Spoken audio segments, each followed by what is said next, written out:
Welcome to another series on properties. Today we have Kura again. Hi, Kura. He listened to me this time and came early. Yes, ma'am. Thank you very much. We have Brian. Thank you again for coming through. Thanks for having me. And we have Mr. Francis Chirimuuta. Thank you very much for having me. You're welcome. Thank you for coming through. A legal advisor and a conveyancer of over 31 years. That's correct? Plus Older 30. than all of us. Yes. Plus 30 years. So, plus 30 years. Yeah. Legal practitioner, conveyancer, and notary public. Notary public. Yeah. Okay. Thank you for coming through. Thank you. Today is an exciting topic that everyone seems to get confused and struggle with, and it's the legal side of buying a property. I think we'll start with the easy question. Might be easy or not. But what are the types of title deeds that one can get for a property in Zimbabwe? Yeah. I think that's a very important question. Title deeds are in different forms. The first type of title deed that you can get is a deed of grant. Yeah, this is where state land is given to individuals and they have rights of title to that land. The instrument that is used to convey that title is a deed of grant. So local government, the state uses deeds of grants to convey title. The second type of a title deed that you can have is what we call a deed of transfer. A deed of transfer is the general deed that you get. This deed here is where there is an existing title deed and you want to convey title to another person. You use what we call a deed of transfer. You're changing ownership from one title holder to the other. That is the general title deed that we do have. The other that you have is called a sectional title. Sectional title is a situation whereby, I'll give an example to simplify it. A block of flats. That block of flats is held under one title deed. Okay. But there are units in that block of flats. And you can actually transfer those units under one title deed in what is known as a sectional title. In other words, the full title deed is 100%. And the units in there, you then allocate a certain percentage and a value to those units, which you can then transfer as a section of the total title deed. For instance, a unit, a block of flat, or a flat itself can be 2.5% of the total property. In other words, what you are owning is you are owning 2.5% of the title that block of flat is sitting on. So the main title deed, who owns that? Will it specify the different owners for the different shares? Yes, the main title deed is whoever owns that block of flats, right? Whoever built that block of flats. Okay. When they then sell, what they are selling to you is a section of that. Okay. Of that property, which you then own, and you have a right of occupation, you have a right of ownership. You actually even do have certain rights to parking and what have you, and so forth, that are allocated to that section of the title of the property that you do own. So that's sectional title. Then the other is share certificate.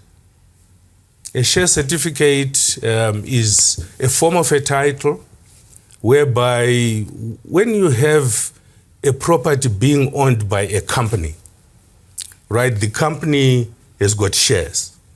And if the buyer and the seller are interested in selling both the company and the property that is owned by the company, you do not transfer the property. You transfer the shares in the company. So you now begin to own, if say a company wholly owns a certain property, you buy the full shares in that company, you become the owner of the company and by extension the property that the company owns. So that in itself gives you title to that property through the share certificate in the company itself. So that's another form of a title. I think certificate of registered title, CRT. Right. So yeah, certificate of registered title, like it is. It's not the actual title deed that you have, but you are being given a certificate that signifies that you hold title in this property. Is it right to say a husband and wife 50-50, where both our names on the title deed, we have an equal interest, or I've left a property to my kids, do they have a certificate of registered title for two kids in an inheritance situation? Precisely, it could happen that way, or what you could actually do is, if you then want to transfer to your two kids in equal shares, you can then actually register those two kids as the title owners in equal shares on the title deed. A title deed does not have to have only one person. A title deed can have as many people who have an interest in that property registered in that title. So husband and wives can be joint owners in a property. Kids can be 4 or 5 kids on a property. And the good part about that, the good part about registering title in that way, is that no single person can do anything to the property unless and until everyone agrees and consents to whatever you want to do. Is it whether it is about Kura, whether it is about wanting to raise finance, you can't use it unless everyone consents to that. Whether it is about disposing it, you can't dispose that property unless and until everyone on that title deed agrees to whatever it is that you want to do. That's a safety measure. That's a very good safety measure. Or ruling from the grave. Can I maybe chip in? I mean, I know the answer, but I'm asking on behalf of the viewers. Yeah. This certificate of registered title, is it supplementary to an existing title deed, or is it a new entity altogether? Right. Let me give an example. When you register a property for the first time from a subdivision, right, a new title is created. That new title has got to go to the Surveyor General's office for a process that's called deduction. So what goes there is the deeds registry would have already produced the title deed or the deed of transfer. But that deed of transfer has got to be submitted to the Surveyor General's office. When it is submitted to the Surveyor General's office, the purchaser has no document that says that this property belongs to them. Sure. In such circumstances, the conveyancer then can issue a certificate of registered title that says that this person here is the owner of this property under this deed of transfer, which currently they do not hold. So you are using the certificate to signify that you are actually the holder of a title deed, which unfortunately for whatever given reasons, you are unable to produce at that point in time, either because it is at the Surveyor General's office or because there could be some other circumstance that makes that deed not to be available. In that better, I don't need to learn anything else. That was Zidzaipa for full shop. Done. Can I leave? Nice one. Thank you, sir. Yeah. Okay. So which of those titles are bankable for someone to get a mortgage or a loan? All of them. All of them. All of them are bankable. Yeah. Can I challenge? Share transfers have had a historical challenge here. I don't know if it's a bank policy that people don't want to take that because they feel the security is not strong enough, that to prove the value of those shares is more difficult versus if you've got a title deed and you've got a history of sales that have gone through. I've always found it easier or possible in Zimbabwe to fund title deeds but not share certificates, in my humble opinion. Yeah, very true, Kura. I think the bankability comes through a situation whereby the company that you own shares in gives the property that it owns as security to the bank. Gotcha. So that's the bankability around it. You can still be given security by the company in which I own shares, and therefore I am the beneficiary of those of the loan that I would have taken. So that's why I said I think all of them are bankable as a matter of fact. Yeah. Can I ask about, bring you back to sectional title? Yes. The example we spoke about is that you've got a building with individual flats, you sectionalize so that flat one has got their sectional title with whatever rights and risks that come with that. Are you able to sectionalize even further than that? Can I sectionalize flat one into 3 different sections? That's an interesting question. For you to sectionalize that, you to be quite honest, that's a very interesting question. My immediate answer would be you would not be able to sectionalize that because what you are sectionalizing is something that is not a unit. So who decides the unit? That's the point. The very design of the block of flats. A unit, a block of flats has got a flat itself, maybe 20 flats, right? Each of those are designed to operate as specific units, and subdivision would not therefore be possible because you are giving a section of the original title deed.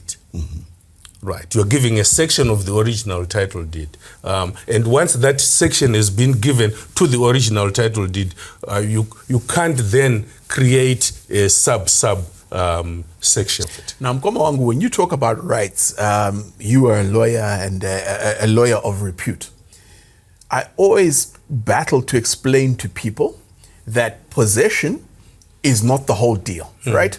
So when we have Brian is selling a development, the developer has to do what he needs to do. So I have an agreement of sale, and in my head, Ndatenga stand 147 from Brian. Deed, we have not got to the end of the process where there's compliance and deeds are issued. Pakatiapa, I've got an agreement of sale. How is a session of that transaction different from registering title? What's the difference between session and title deed? Right.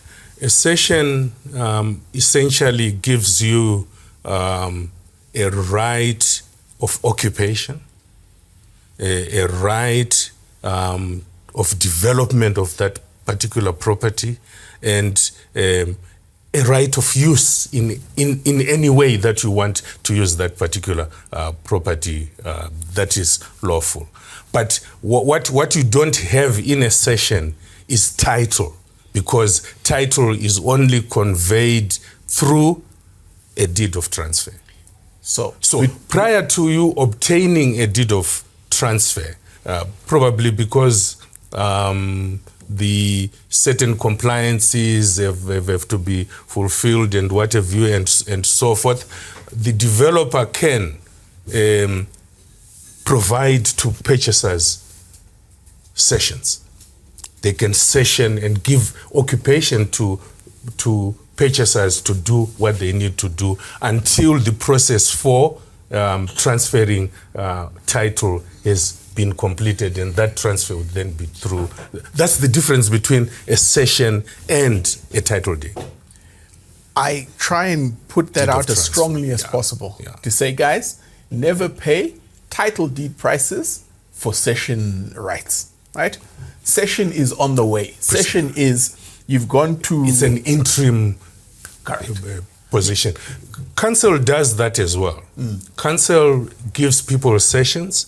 And remember, sessions can be transferred as well. You can transfer sessions. If you go to council and you buy council land and they give it to you on session, they actually record you in a register of sessions at council to say this piece of property is sessioned to so and so.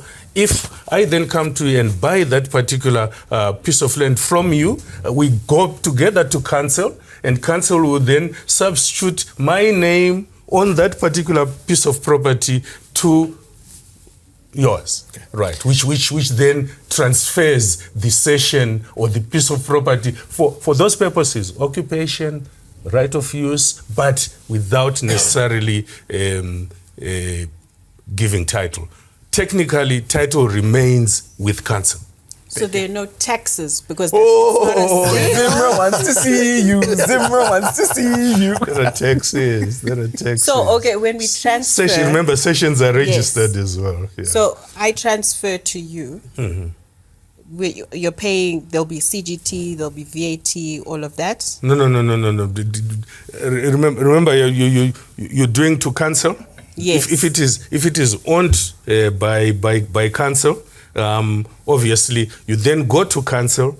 Council will advise you as to what taxes are payable at council, and obviously for that transfer to take place, the various legal and tax obligations have got to be met. So you either get an exemption for any capital gains tax. Remember, capital gains tax is a tax on the gain that you've made. Yes. If you bought from council, say at 80,000, and you sell it at 100 to Zimra wants his piece of cake on the gain, the 20.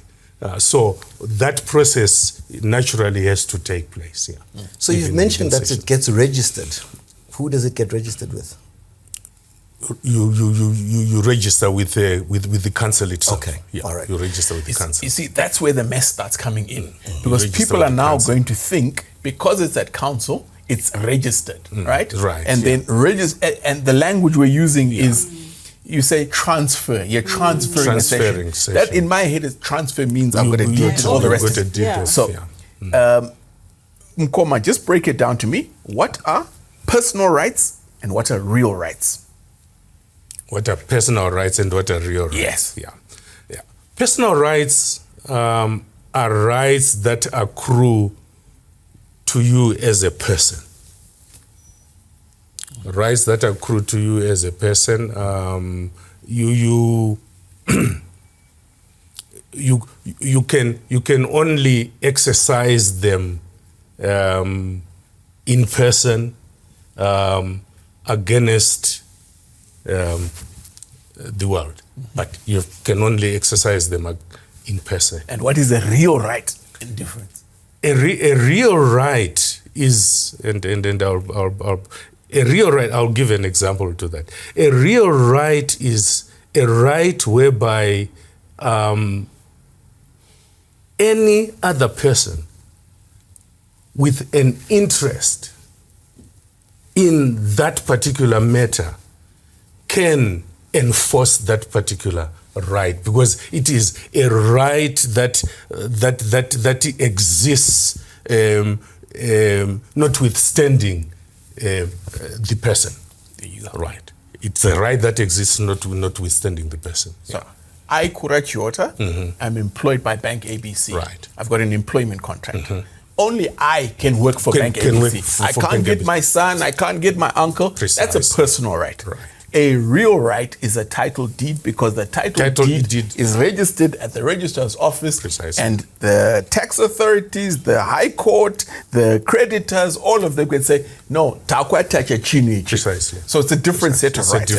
Thank you. So I'd like to just come back and bring us backwards. So I need to acknowledge 31 years in the business and 31 years of experience as well. 31 plus VAT. plus VAT, right? Plus VAT. So I think we need to just come back to this issue of accession because it is something very topical. A lot of people are losing their money and they're taking this risk. So I know there will be questions. This may be the most watched episode that we'll have. I'm not saying I don't know this. I'm asking on behalf of others. But what I'd like to know is, we've said that when somebody's got a cession, they are basically buying occupation or a right to utilize this land. So in law, if the person holding title sells the property but leaves that person in occupation until they're passing, have they committed any fraud? Come again, the person selling the property. Person holding the title deeds. So you hold the cession. The developer holds the title deeds and they pass cession to Tafadzwa. Right. Tafadzwa's purchased cession on the understanding it is occupation. She occupies the property. No, but remember, we're not saying Tafadzwa purchased cession. Okay. A developer is developing stands. Tafadzwa purchases a stand, and Tafadzwa expects title to be passed to her. Okay. Right.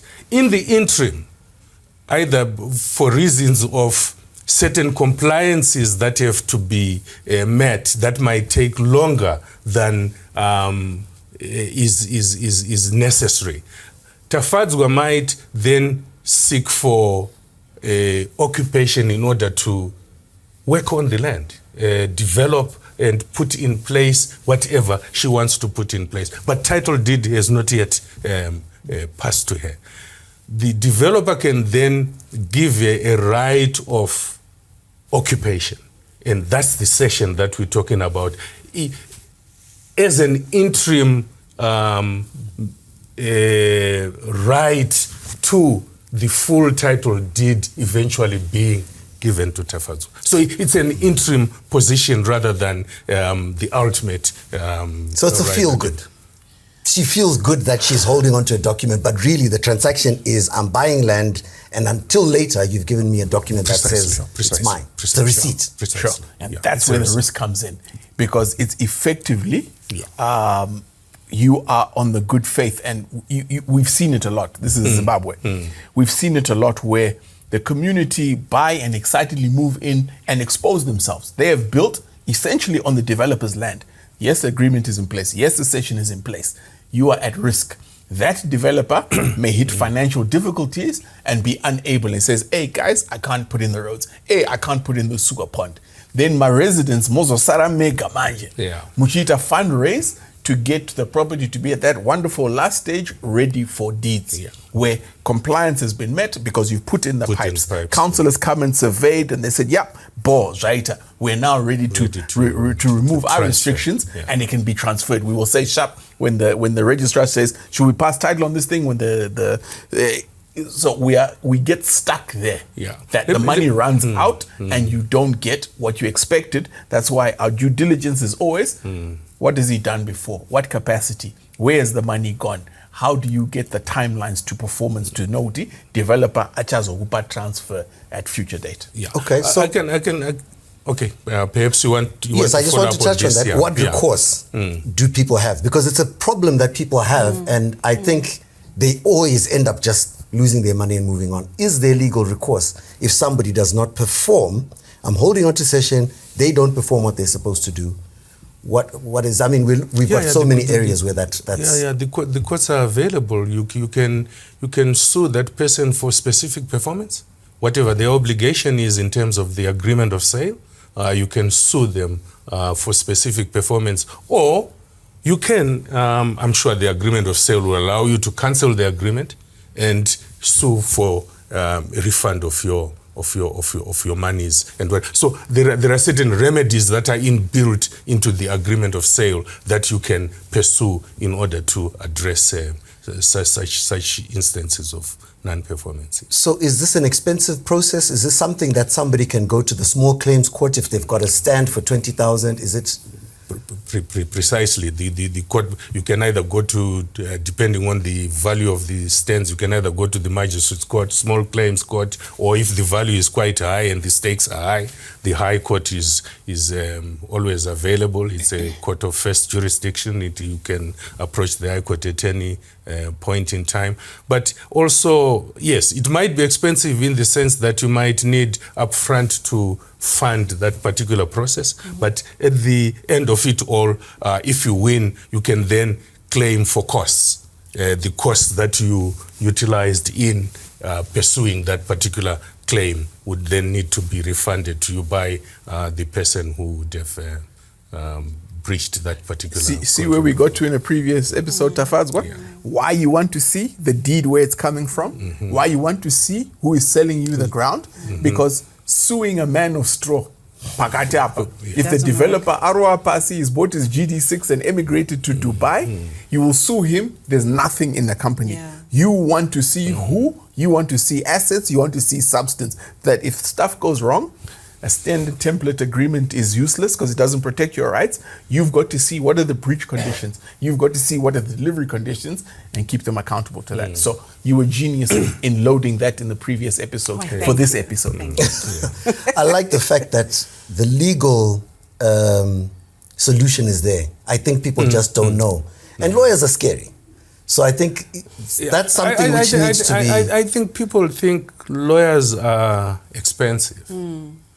Perhaps not scary. I think everyone would want everyone would want to be a friend to a lawyer because they protect. But people have this notion that lawyers are expensive. We are a regulated profession. We operate on a tariff that is set by the Law Society and has to have approval by the Ministry of Justice and what have you and all. But what people might not be aware of is the fact that when you approach a lawyer and you have a genuine claim, and that claim is vindicated at court by a court order, you have a right to claim costs that you expended in pursuing that. Obviously, there are two different levels of costs. There are what we call the ordinary scale, which are also a regulated tariff by the High Court, or legal practitioner client scale. If which you are entitled to also claim. You can claim costs on a legal practitioner client scale, and it is up to the court to decide whether to give you the costs at that level or the costs at an ordinary scale of the High Court and the like. And these are taxed costs. The High Court has got a taxing system. When you submit a bill of costs, they will then go through that bill and you argue through it and what have you, and the High Court says, yeah, okay, these are what we believe you have proven as your costs, and the judgment debtor is obliged to pay those particular costs. So we have a mix of buyers, and I think you've experienced that, where you have first-time buyers and then there are buyers who the process of title has not been completed. So they don't actually understand what they must do when they decide to purchase a property and what is the end. So I think yesterday we discussed what due diligence is. And I think we left it specifically for you because of the legal side. If I decide to buy a stand, what paperwork should I ask from the seller? What am I allowed to ask for? The first thing obviously is that the seller is the true owner of that piece of land. And the only way you can tell is the true owner is getting a copy of the title. Okay. The title deed that the seller has. Okay. Let's say it's an already titled property. So the seller has got a title deed in their name, and you are entitled to get a copy of that title deed for your due diligence. You can take that particular copy. I think the due diligence process allows you to then go to the registrar of deeds. Right? Upon payment of a search fee, you can then be told by the registrar of deeds the status of that title deed. Okay. Sometimes what you are shown by a seller is a title deed that has no encumbrances, Right. when in fact at the registrar of deeds the title deed is encumbered. So that due diligence should allow you to go to the registrar of deeds and ascertain the true status of that particular deed. Okay. Right. If you are satisfied that the seller is a genuine seller, the second thing that you need to understand is also the value.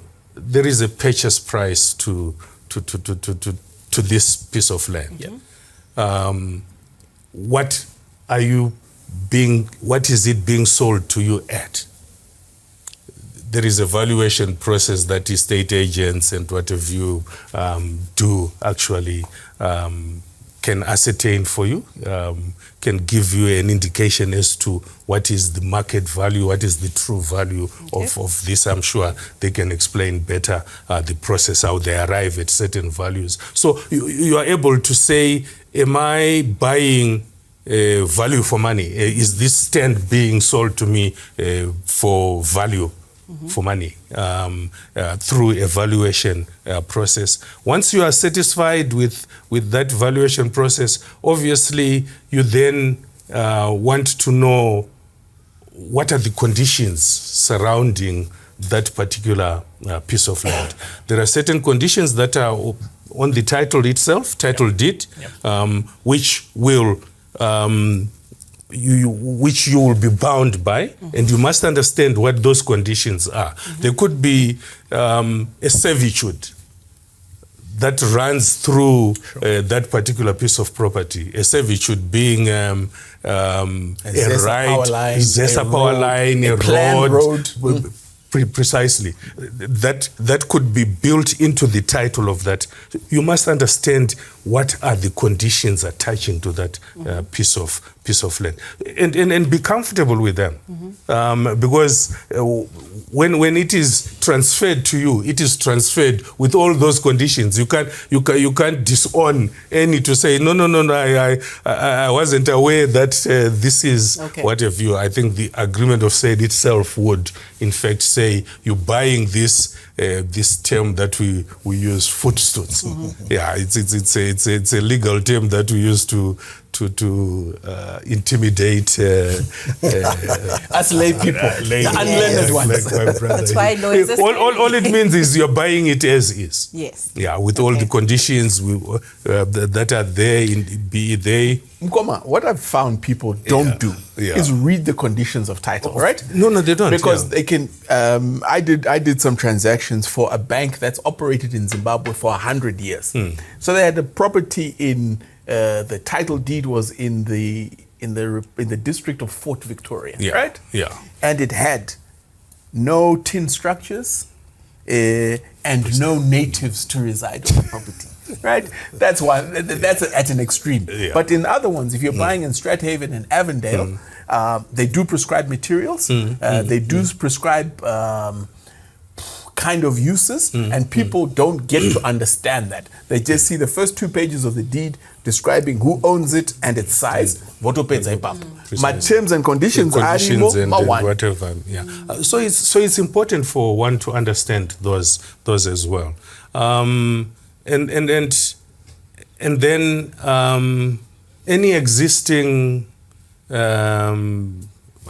might not necessarily be an encumbrance, a registered encumbrance, but any existing leases or whatever, because sometimes you buy and it's not disclosed that there is a tenant in that property. You pay your fees. You expect when you get your title, you expect to walk in. To move in, yeah.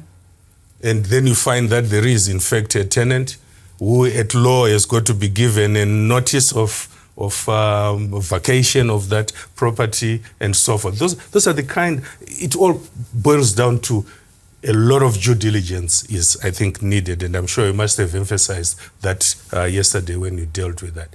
So, from a developer, what should I get? If I'm just buying a piece of land from a developer. Well, this is probably a vacant stand. There is no. No, it's just a big development, and I'm buying a stand from them. Yeah. First of all, I think you need to see the title itself on which this piece of land is held. Secondly, you need to see the subdivision permit. Okay. Subdivision permit that subdivides that big piece of land and creates your stand. Okay. That subdivision permit comes with certain conditions. Yep.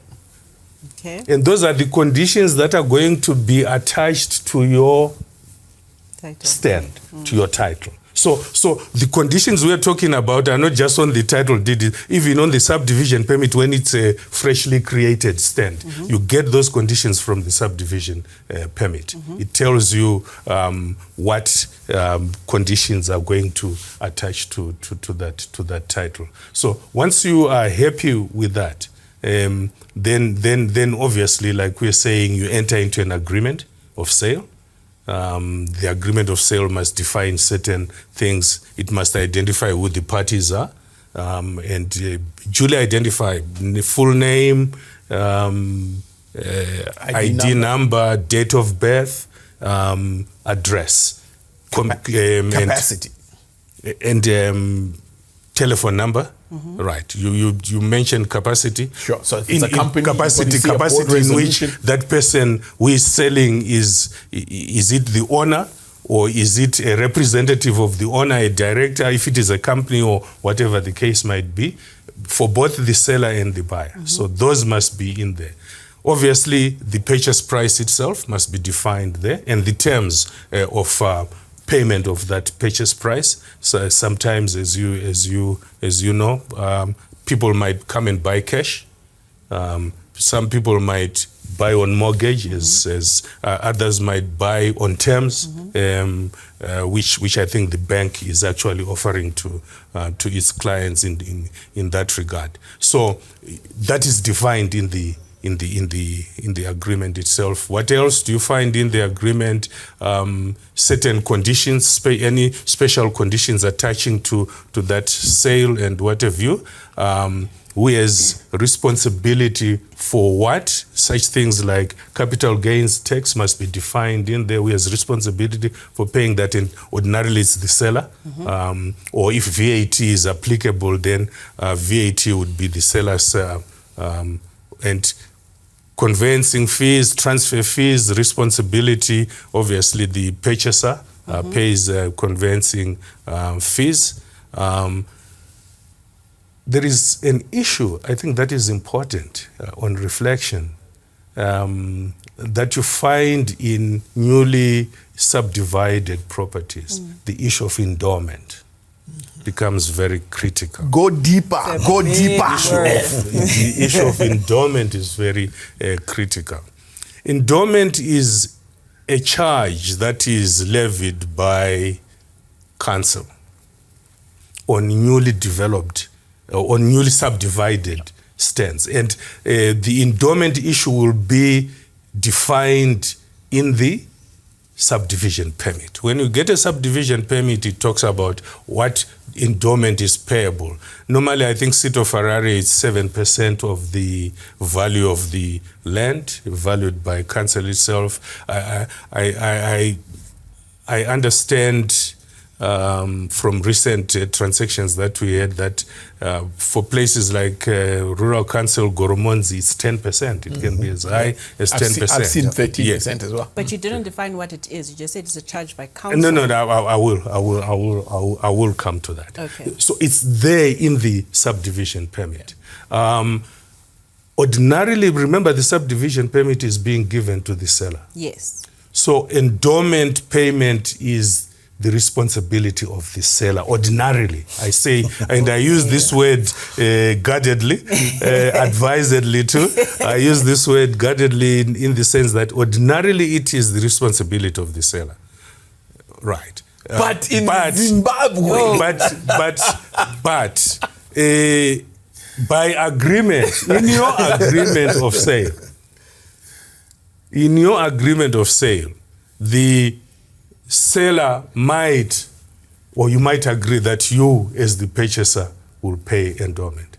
But should that not be disclosed before I get the agreement sale? When you're telling me that you're selling this piece of land, should I not know that there's an endowment? But remember that there is an endowment you would have, when you are doing your due diligence, you would have known. Yeah. So it should be disclosed. Yeah, it should be disclosed. I think, Tafadzwa, this raises a point which you find there are estate agents writing agreements of sale. That's not proper. And that's how you end up with things not being in there and it comes up later. So it's very important to make sure that the lawyers are doing their professional work and agreements are actually prepared and reviewed by... Yeah. That obligation can be by agreement passed to the purchaser. But what is endowment? Endowment is a charge by council for purposes of developing public utilities in new developments.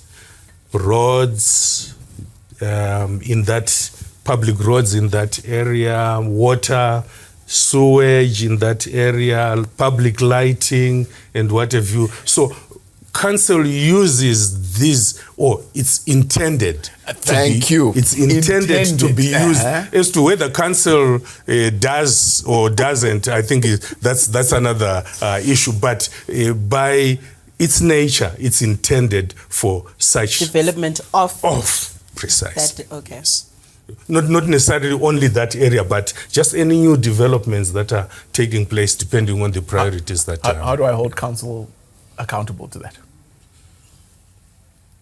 You mean as I've paid the endowment. How do I know that my $13,000 I paid as endowment has been effected to improve whatever? I'd call your lawyer. I know. I think those are issues that are beyond. Unless if you do a class action as a community to say we have paid endowment, but we are not seeing any whatever. You can obviously take counsel and take them to account for whatever development public you did that you expect your endowment to have worked for you, and yet it's not there. Yes, there is legal remedy, perhaps more effective as a class action rather than you as an individual standholder. Yeah. So you said it's a fee determined. How do they determine that fee? It's a percentage. It's a percentage of the value they attach to that stand. So it's per stand. Normally they take the purchase price. It's a percentage of the purchase price as a ballpark. Council as a ballpark, because council can come up with its own valuation. Correct. If they believe that the purchase price is low, just in the same way as ZIMRA for capital gains tax, if they believe that the purchase price for a certain piece of property is on the low side, they can actually cause a valuation to be done, and you submit a valuation on it. Yeah. So the cost can only be determined when the developer is selling, from what you're saying. It can't be, I'm the developer, I've subdivided into 10 stands and I believe this is 10,000. I can't go to council and say, I've got these 10 stands.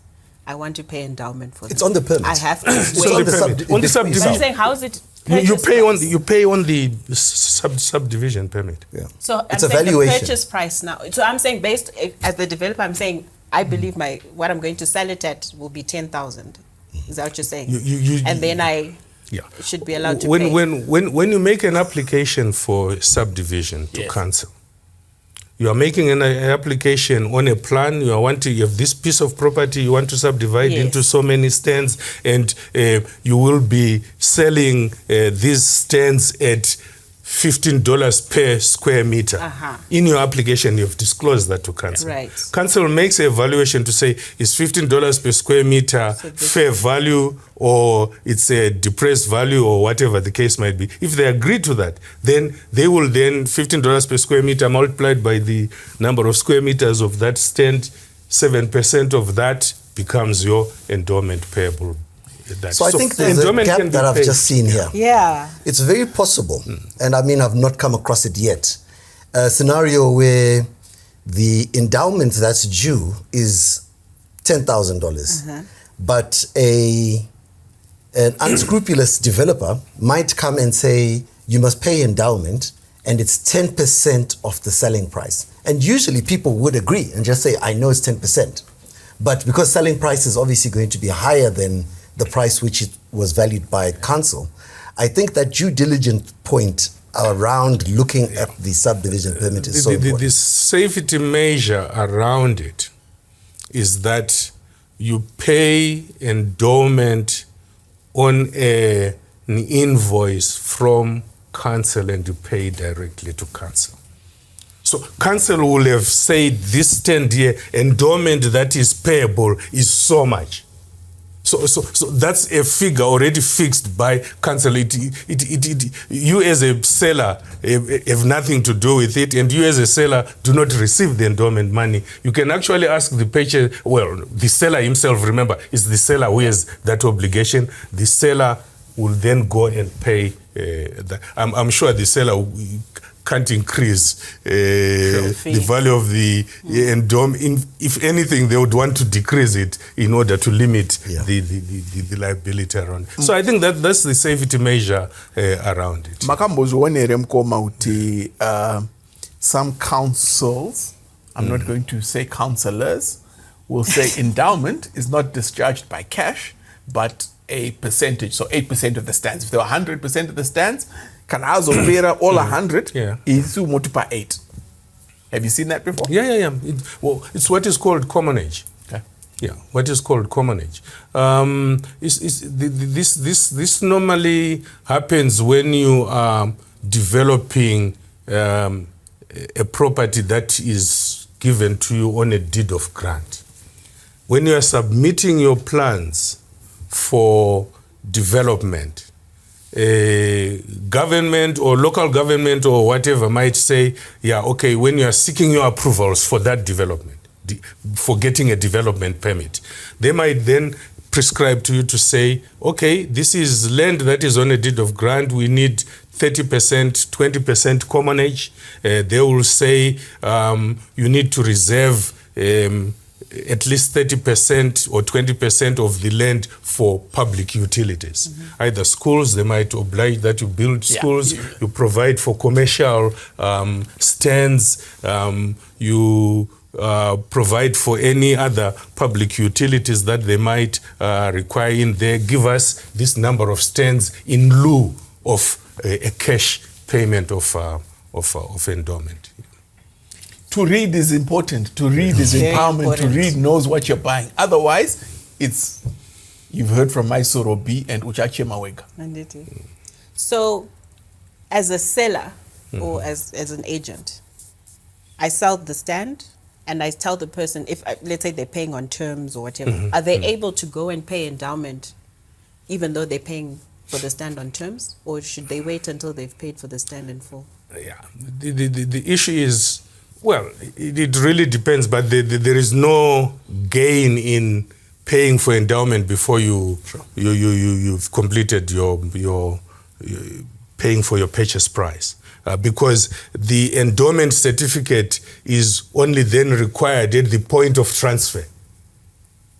When you are now transferring, when you are now in a position to transfer, that's when that endowment, the fact that you paid endowment is part and parcel of what is submitted to the registrar of deeds to show that this now can be transferred. So what is in that pack? There's the agreement of sale?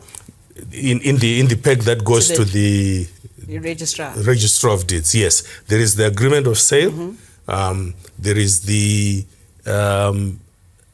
deed, the actual deed of transfer that would have been drafted by the conveyancer, saying this property described and what have you is being transferred from to so and so for this, whatever, and these are the conditions and what. So a deed of transfer is drafted. So a draft deed is submitted to the conveyancer. In fact, you submit 2 copies of the draft deed to the registrar, and it's drafted by the conveyancer. The conveyancer also drafts a declaration by the seller. It's a declaration required and signed by the seller, signifying to the registrar that they are selling this property. A declaration by the purchaser, signifying that they are purchasing this particular property, and signed by the purchaser themselves. An endowment certificate, if required in this particular case, if it is a newly created stand. You also need a capital gains tax certificate from ZIMRA to say that CGT has been paid, or an exemption has been got, or a VAT has been paid, where VAT is due, depending on the model that the seller is using for developing and selling those particular stands. So all those documents are then put together, submitted to the registrar of deeds, who then examines those documents. If he has a query, the file is returned back to the conveyancer to say, query this, we query that, or what have you, or if there is some mistake whereby the description in one whatever is not matching the description in the other build, or certain ID numbers are not in sync and so forth. The registrar can send back the file to the conveyancer to say, can you address these queries? Once all those queries have been addressed, the registrar then does his examination, and they stamp the 2 title drafts that would have been submitted, and it's signed, it's allocated a title deed number by the registrar, and it signifies that stamp duty has been paid. It's stamped on there. A copy is retained as the master copy at the registrar of deeds, and a copy is sent back to the conveyancer to signify that for the purchaser, in the name of the purchaser, and that is the copy, original copy, that then is given by the conveyancer to the purchaser of the property. Yeah. So I realize we skipped a step. So we sign the agreement of sale, we make the payment. I've now paid for the stand. Yes. Then there's something called a ZIMRA interview. Yes, yeah, okay. What is that about? ZIMRA interview is the process of obtaining the capital gains tax certificate. Okay. What ZIMRA wants to verify during the interviews is that there is no collusion between the seller and the buyer in fixing a purchase price that is below the value of the actual. So the actual value of the property. They want arm's length transactions. That's all they'll be trying to verify, to say, is this an arm's length transaction? What are the risks of collusion? And if ZIMRA suspects that the property is undervalued, they have the right to actually say, can we have a valuation? This is where they ask you for a valuation when you are obtaining a capital gains tax certificate. So who do they interview? Both. So the buyer and the seller will attend? And it doesn't have to be at the same time. Okay. Yeah, it can be at the same time. I've never seen it at the same time. In the same room. Yeah. No, not. Well, what I'm saying is it can be at the same time that the buyer and the seller go, but the seller would go in first and then the buyer would. But it can be on different days or whatever the case might be. It doesn't have to be at the same time, but they interview both. Then if it's suspicious, they will then take their measures to say, give us a valuation. Okay. Yeah. But ordinarily, because as a seller, you also want your full value for whatever. Ordinarily, it's not often that you get ZIMRA querying some of these values, unless if they believe that there is a relationship between Have the you seller been there and the lately, Mama? Yeah. Valuers are happy right now. yes, they are. Valuers are very happy right now. Oh yeah. In fact, yeah. And there is some aspect that came into my mind as I was explaining. Yeah, exemption in paying capital gains tax. There are various circumstances and situations where exemption can be granted by ZIMRA, especially if, say, for a person like me, I won't disclose my age, although I'm sure, who is above 55. How much above doesn't matter. 55 and above, how much above doesn't matter. And I'm selling a principal residence. Where you reside. Where I reside. ZIMRA gives you an exemption to paying capital gains tax. Or sometimes if you are selling a property, and from the proceeds of selling that property, you are buying another. You are using the proceeds of that and you're buying another, and you prove to ZIMRA that you're actually entering into, ZIMRA can give you a capital gains tax exemption in that regard. I take that nugget away. I know it exists in other jurisdictions. I've not yet seen it applied here. Matondi Fundis are something. But there's a time limit, isn't it? There's a time limit between which you can sell and buy, which is why some people don't get to use it. Ordinarily, they would want evidence of the fact that you're buying. So it must be simultaneous. Simultaneously, when you're applying and selling, you must also then show that you are buying, and there is an actual transaction that is taking place. They can give you exemptions to pay capital gains. You're not a tax expert, I'll grant you that. But there's a lot of pain, and you are in the space. You are a registered developer at a scale, right? This horrible VAT number, right? A purchaser will come and say, no, but Stan Yen, you told me it's 40,000. And then there's a VAT component. Some developers separately disclose that, and they say, guys, you're giving us the 40,000. The 15.5% needs to go to ZIMRA and go that side. People feel that's a hidden cost. Why are purchasers paying VAT? Because somebody will say, no. Ibasaren, you could developer. You must go and sort ZIMRA out. Why are purchasers paying VAT? In developments, purchasers don't actually pay VAT on the stands. VAT is paid by the developer if the model that is being used and he recoups it from. They probably would build all those into.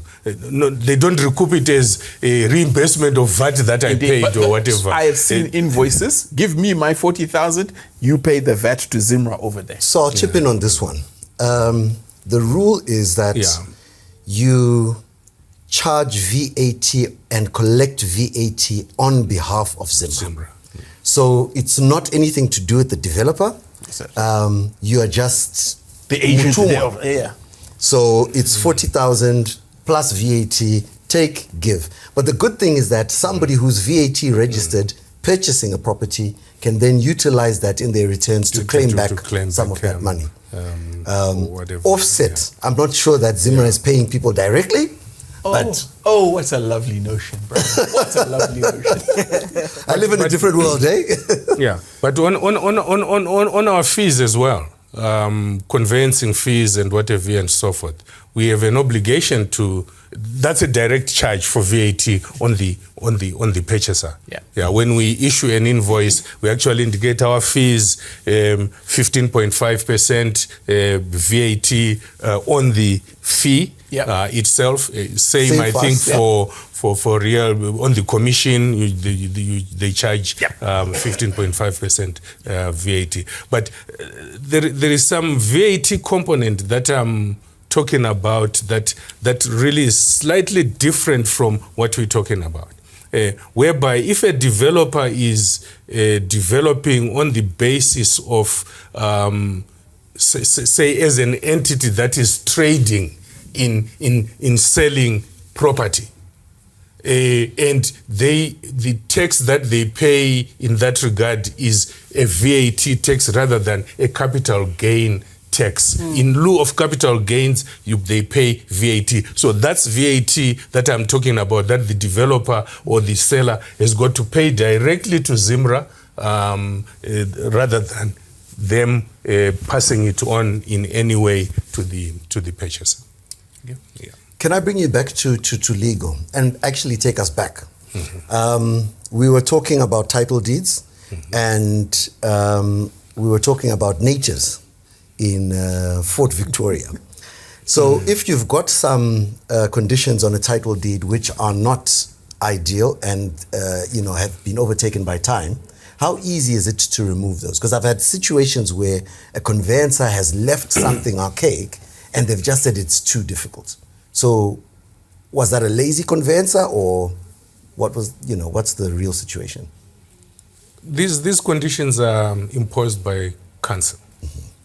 And even these valuations or whatever council imposes, these duties, taxes and whatever and so forth, it's within your right to make an application to council for consideration towards whatever dispensation that you are seeking.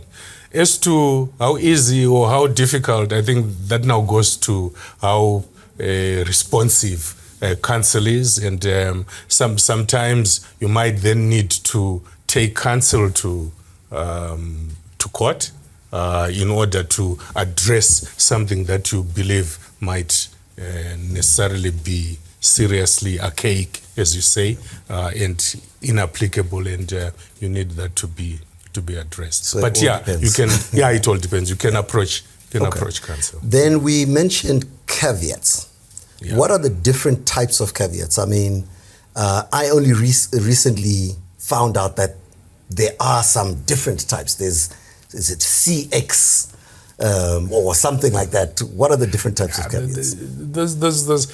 I think those are technical issues. I think what is critical is probably to understand what is a caveat and what is the purpose of a caveat. Sure. Okay.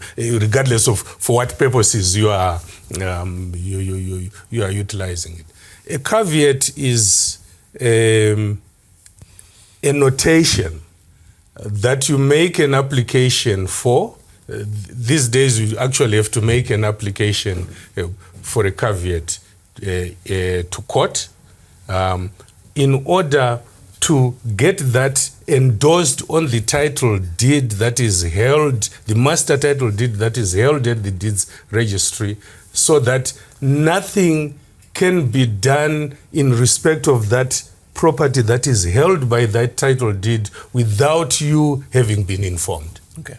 So every caveat has got to be on it. There's no caveats that are just registered. No. It has got to be on the deed. So in Tinashim, so that when I then submit transfer of this property that has got that for some reason a caveat was obtained, the deeds registry can see that before we do anything to this deed here, we must inform the person. Can I try and put this in layman's language? Muchishona Trukuti. The deed that you hold, right, is the notice board that's held. Not Shona. Say it in Shona then. Okay, all right. This in simple language. In simple language. So a deed is that document. It's the scoreboard, right? Yeah. You said there are two copies. One at the deeds office, one with you. One with so with this you. one. The one you've got, right? If you now want to borrow money from BancABC, BancABC is going to want to put a stamp on the deed at the deeds office. That's a mortgage. That's mortgage registration. It's going to say this guy borrowed 100,000 against this property, and this property cannot. For us to, we need to get 100,000 back. So if you decide to sell it, but Isusu were front of the queue, and the whole world, a real right enforceable against the whole world, will know at the deeds office that there's an outstanding 100,000. If Kura Chihota Farming Enterprises is renting your farm and it's over 9 years and 11 months, I've now got an occupation right, and that right for me, my lease can be registered against the title deed. Again, that one gets registered there so that whoever is trying to do a deed search and buy that property will understand you're standing in the queue. Somebody's got a debt on it. There's a judgment against it. There's a pledge of it. There's a X, Y, and Z. All of those things. That's why you need to blend the title deed that you get from the person in their possession against what is held centrally. Because this one will have very real notations that you call caveats versus your copy might be 2 or 3 transactions behind. Yeah, but also remember in the case of a mortgage, any conveyancer at the time of conveyancing and when they remember the mortgage is actually endorsed on both copies. When you are registering a mortgage, you actually submit the original copy for the purchaser to the deeds registry, and it's endorsed. So both copies will show that there is a mortgage. And for any conveyancer to then want to transfer that property to another person, they must then first of all seek for a consent. There must be a consent letter from the mortgagor, right, to say, yes, we consent the transfer of this, whatever, because the mortgagor will have had or made arrangements as to how that is liquidated. For all you know, mortgages can be fully paid, and purchasers don't actually get to cancel those mortgages. You have your title deed, and the mortgage that has been fully paid stays on the title deed for 10, 12 years. It's only when you then want now to use the title deed that you say, oh my God, there is a mortgage here that I fully paid 10 years ago that has not been cancelled. You then go to the bank or the mortgagor and say, can you consent to cancellation? And then at that point, it can be cancelled. So I found a very strange situation recently where somebody went and put a caveat on a property. I didn't know it's possible, or I may have been misadvised, but an individual can go and put a caveat without my consent or my knowledge. That used to happen before, with caveats being applied for and submitted to the deeds registry. Right. But now, in order to address the issues that you're talking about, you now have, there is a requirement now that you actually approach the courts in order for that caveat to be and when you approach the courts, obviously, the person who has got title to that has a right to be heard, and they can oppose the registration of that caveat. So there is now a new system that safeguards the kind of issues that you're talking about. So I have 2 questions. Burning, and they're really burning. So in simple terms, a conveyancer is a legal practitioner who's allowed to handle the transfer of properties from party A to party B. And your fee is? Ballpark 3% of the value of the purchase price. Okay. Yeah. And then what's stamp duty? Stamp duty is a charge by the deeds registry for performing the stamping examination of what have you, querying and what have you, and so forth. And stamp duty, there is a specific tariff that is applied on a purchase price. It has graduations and what have you and so forth. So that again is also calculated by the conveyancer.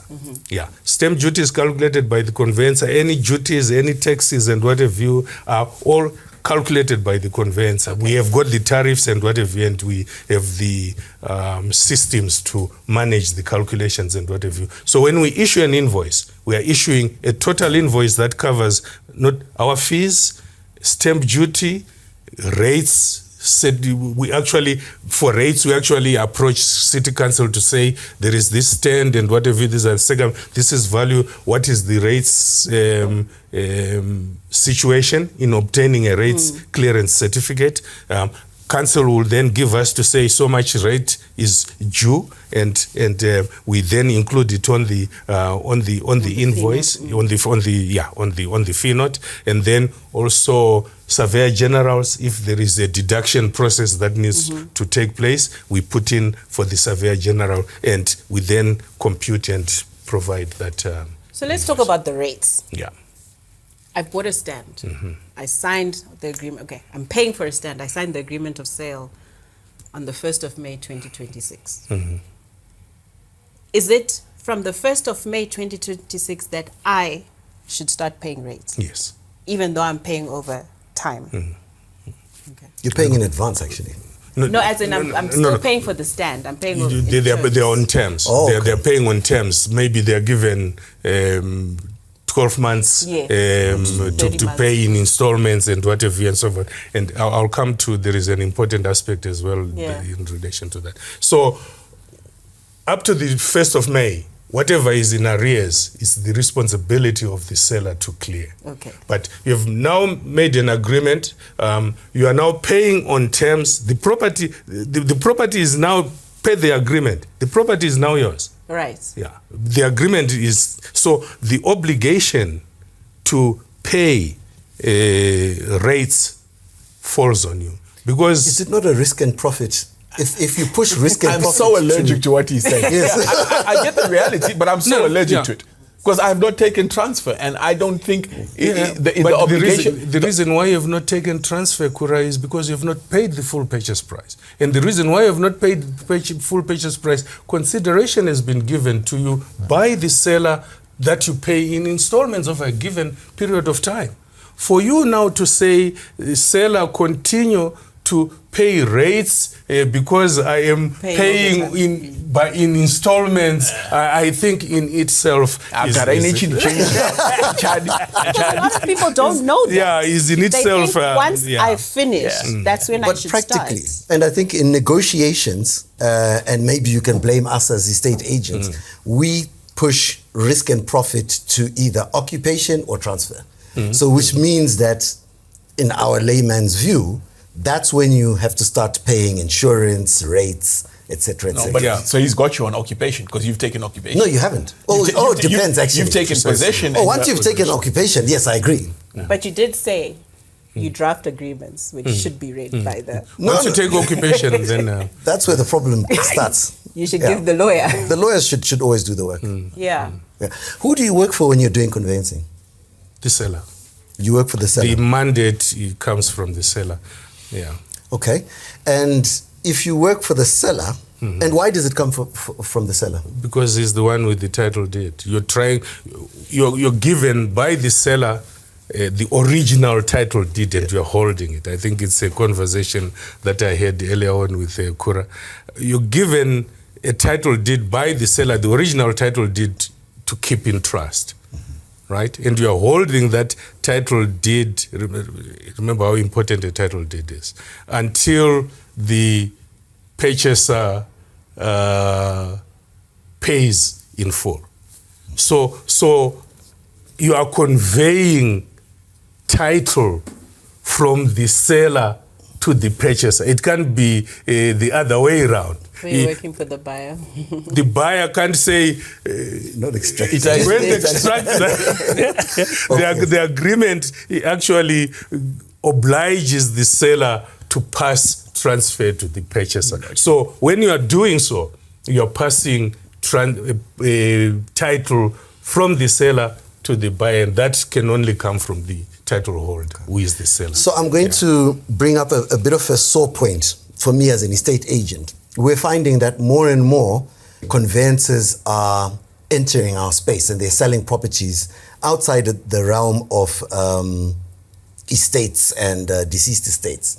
Now, if you represent the seller and you are also going to be selling the property, which means now you attract an economic interest in the transaction. Is that not wrong from a professional perspective? When you say an economic interest, what is the nature of the economic interest? The commission. No. You're not. I don't know if there are There are. legal practitioners who are selling properties on commission and pretending to be estate agents, because commission is something that you levy in terms of your act and rules and what have you and so forth. So if any legal practitioner is selling and then charging commission, that in itself would be wrongful. I need to just make a correction. Just now I said they are.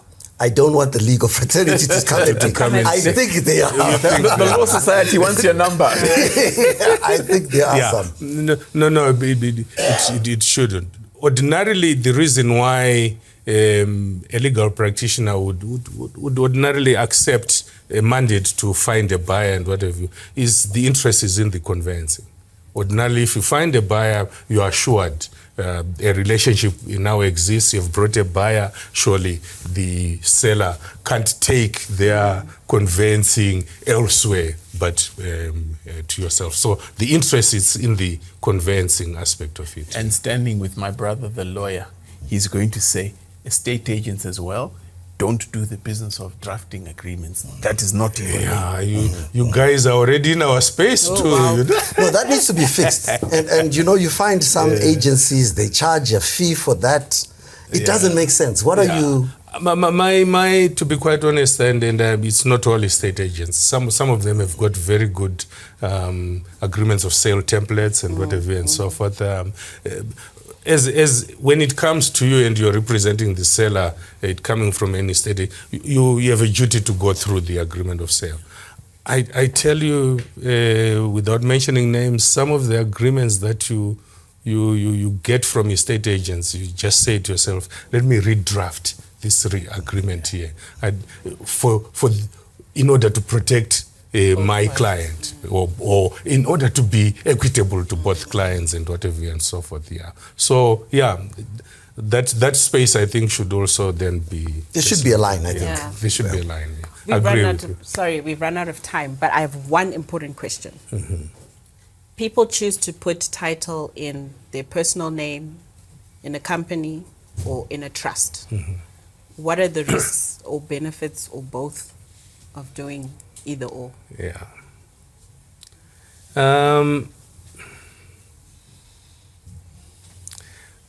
Firstly, it could be tax considerations. Ordinarily, the reason why you form a trust is because you want to manage your tax issues and whatever and so forth. Because in a company there are taxes. So in a company, you see properties. When you are holding it as an individual, you hold it on that on the basis of that title deed.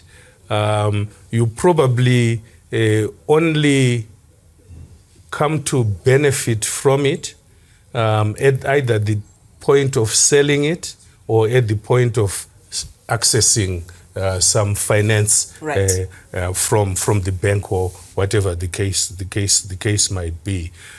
When you then pass on, if it is in your name, it becomes part of your estate. Right? Okay. It becomes part of the deceased estate. Right. And it has to be dealt with in terms of the deceased estates, whatever.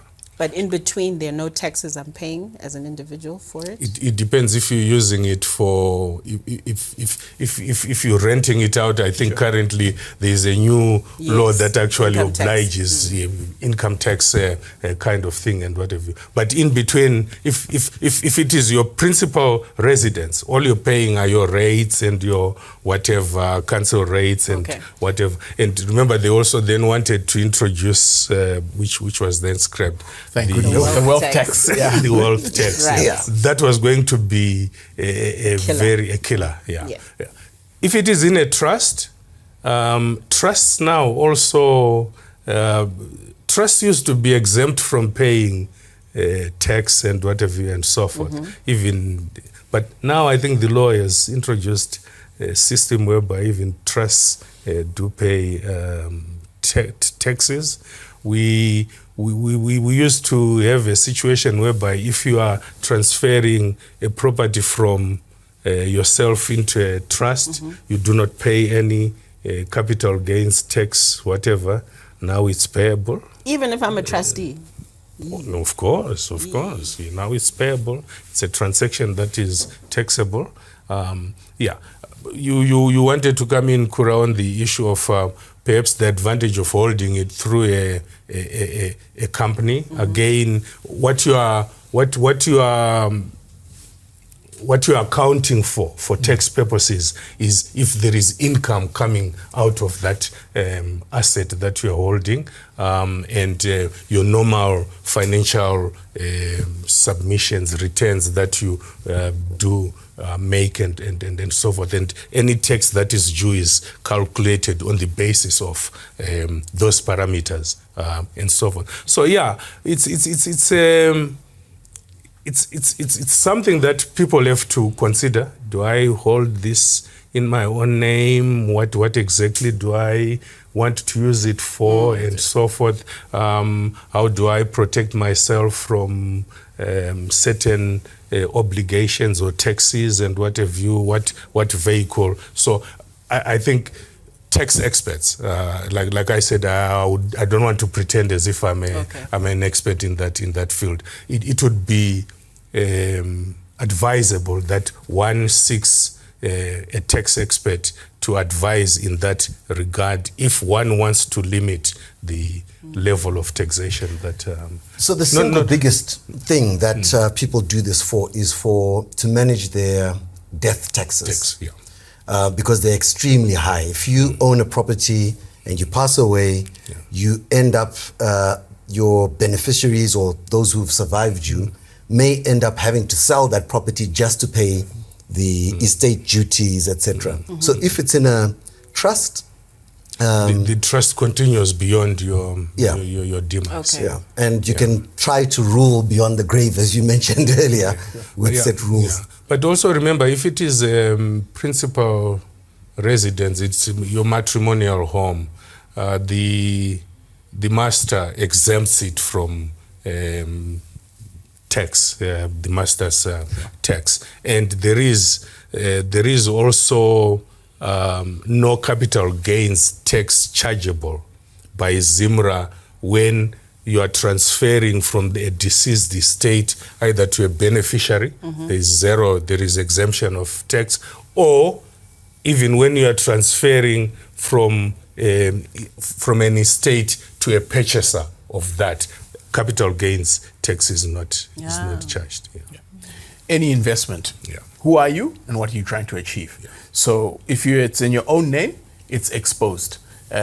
Kura, the sole proprietor, ndikaita chikwerete, ndikaduma munhu murodi. If I've got property in my name, somebody can chase me as Kura and attach my assets. So if I'm in business and I am at risk somehow, if I put it in the company name, that's why it's called limited liability, it's protected in that. If I'm creating NACA for the kids, then I'm going to put it in a trust so it has a longevity behind it. So it depends on who you are and what you're trying to achieve. So many aspects to purchasing a property. Now, we said there's an estate agent. We said there's, you have to have an engineer, which I think we're going to speak about. You have to have a lawyer, and now you have to have a tax expert to determine exactly what you're doing. So I think people have a lot to consider before they just think, just buying, and death taxes.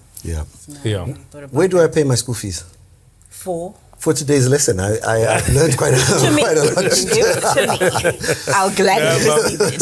With IMTT on top? No. It's a donation. Thank you so much, Mr. Chirimuuta. I think we've learned so much individually. I learned a lot as well from the inputs of the gentleman. But thank you very much for having me. And he reminded us that he knows about. You're so kind. He does. He was asking on behalf of other people. Thank you so much for coming through. I think this was very, very informative. It's clearly something that we could discuss for hours and hours and days and days and days. But I really hope everybody learned something. There's a lot to consider. Thank you for listening. Thank you for watching. And keep listening, keep watching, keep banking with us. BancABC, fresh thinking, smart banking.